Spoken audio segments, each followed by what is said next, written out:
The storm had not stopped for 2 nights. The world outside was drowning in wind and rain, and yet, inside Blackthorn Manor, the air was still. Alden Whitlock, the old caretaker, sat beside the dying fireplace, lantern light trembling in his hand. He had not slept. Not since the night he heard that humming, that soft, mournful song that drifted through the hallways like smoke. Now, in the dim hours before dawn, he wondered if the house was alive, or simply remembering.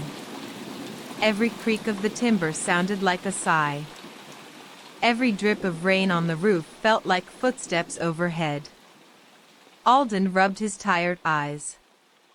"It's just the wind," he whispered to himself. Just the wind. But deep down, he knew it wasn't. There it was again. That same haunting melody. Faint, but unmistakable. He grabbed his lantern, opened the door, and stepped into the hallway. The long corridor stretched ahead like a throat of darkness. Shadows crawled across the walls, moving with the flame. As he walked, he noticed the air getting colder. The warmth from the fireplace didn't reach here. His boots left wet prints on the marble floor, echoing softly. The humming seemed to come from the servants' quarters, the part of the house that hadn't been touched for years. Alden hesitated at the door. The knob was ice-cold, as if the room itself rejected life. Slowly, he pushed it open. Inside, the air was heavy.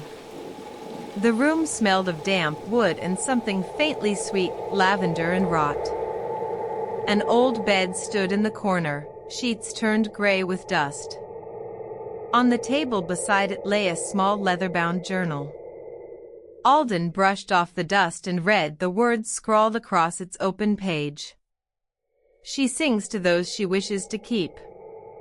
He frowned. His fingers trembled slightly. "Keep," he whispered.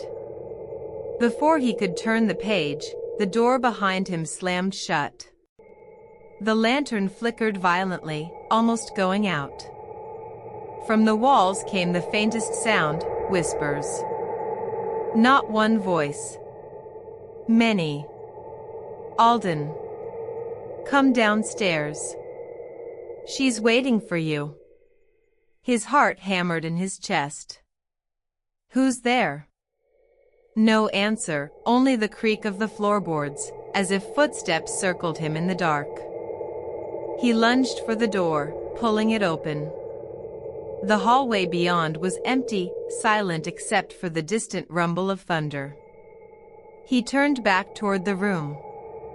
The journal was gone. Only a single page fluttered on the floor. It read, "Do not follow her song." Alden stepped back, shaking. "This house," he muttered. "It doesn't want me here." Then came another sound, footsteps. Slow. Deliberate. From the upper floor. He raised his lantern and followed. Each step up the grand staircase groaned beneath his boots. The portraits along the wall seemed to watch him, faces twisted in half-smiles, eyes dulled by centuries. A bolt of lightning flashed through the stained glass window. For just a second, he saw her. A woman. Standing at the top of the stairs. Dressed in black. Her face hidden by her hair. "Who are you?" Alden called out. She didn't move. Another flash, and she was gone. Only the echo of that soft humming lingered in the air. Alden reached the top floor. The nursery door was open. He entered slowly, lantern trembling in his grasp. The air smelled of dust and old fabric.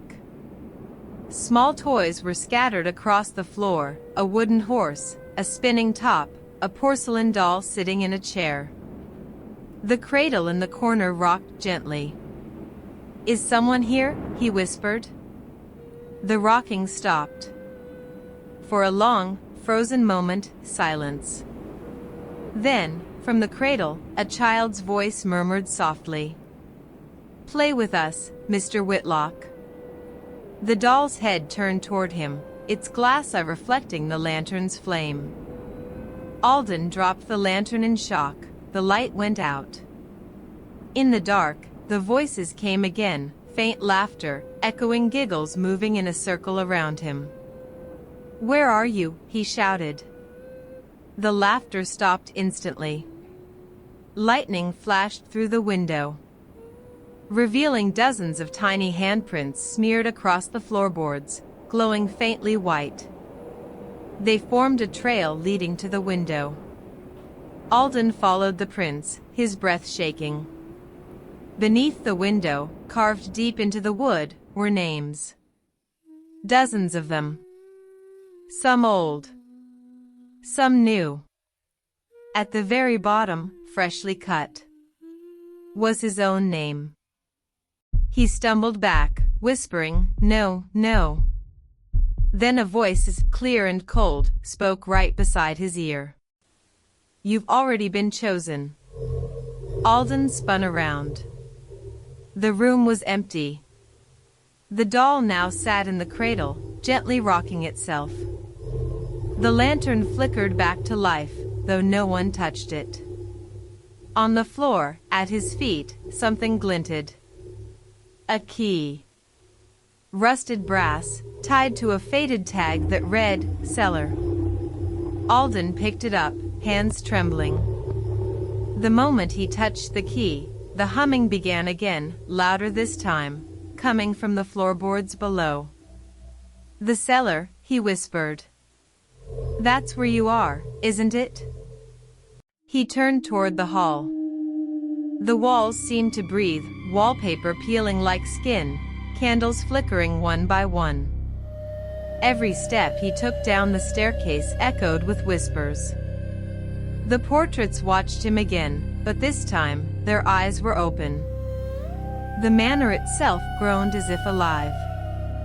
When he reached the bottom, the fire in the hearth roared back to life, burning with a pale blue flame.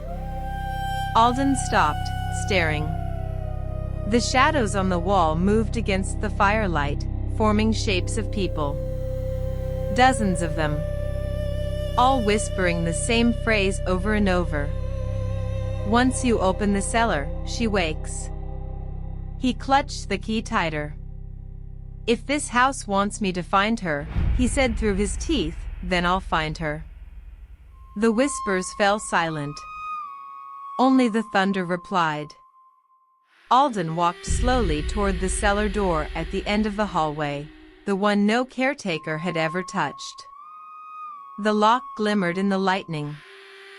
He placed the key inside, took a deep breath, and turned it. The door opened with a moan. Cold air spilled out, sharp, old, like a tomb being disturbed. The humming stopped. Then came a whisper, almost loving, right beside him. Welcome home, Alden. The door opened with a moan. Cold air spilled out, sharp, old, like a tomb being disturbed. The humming stopped. Then came a whisper, almost loving, right beside him. Welcome home, Alden.